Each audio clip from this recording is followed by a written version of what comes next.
سلام و درود خدمت شما دوستای عزیز، هموطنان مهربان. امیدوار هستم که در هر کجایی که هستید جور و صحتمند باشید، در پناه خدای متعال در امان باشید. بسم الله الرحمن الرحیم. اللهم عجل لوليك الفرج والعافية والنصر والمستشهدين بين يدي. اللهم صل على محمد و آل محمد و عجل فرجهم واللعن اعداءهم. دوستای عزیز، در یک برنامه دیگه در خدمت شما هستیم که امیدوار هستم که مورد پسند شما عزیزان قرار بگیرد. دوستای عزیز، هموطنان مهربان، ما تصمیم نداریم که به کسی بی حرمتی کنیم، به کسی تهمت بزنیم و به کسی بی احترامی کنیم یا به کسی توهین کنیم. ما هیچ وقت این تصمیم را نداریم که به کسی توهین کنیم و اینم باعث نمی شود که ما از حقایق چشم پوشی کنیم. اینم باعث نمی شود که ظلمی که در حق اهل بیت شده، در حق علی ابن ابی طالب شده و ما از این چشم پوشی کنیم. ما نه توهین میکنیم و نه از حقایق را چشم پوشی میکنیم و حقایق را میگیم.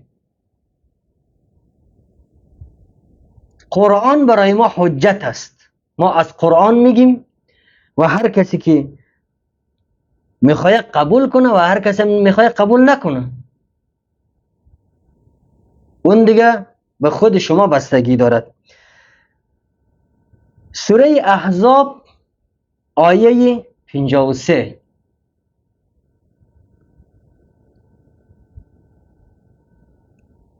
خدمت شما عرض کنم که بسم الله الرحمن الرحیم. یا ایها الذین آمنوا لا تدخلوا بیوت النبی الا ان یؤذن لکم.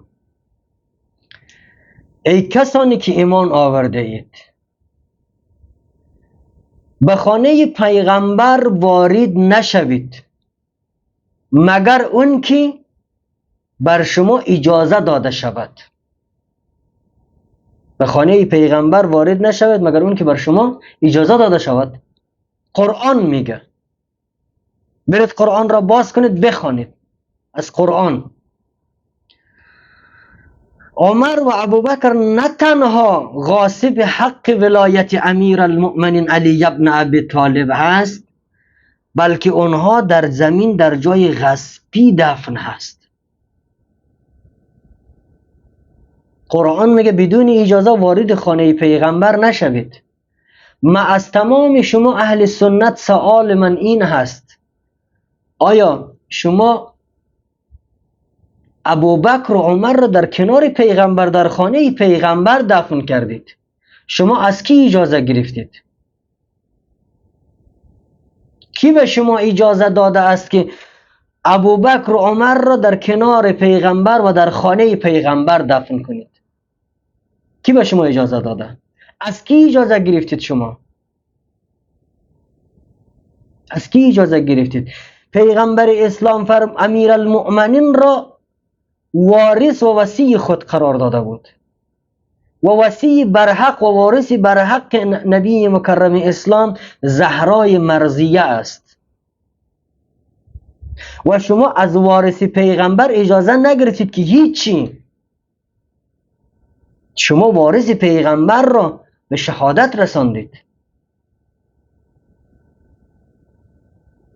آیا کسانی که در زمین غصبی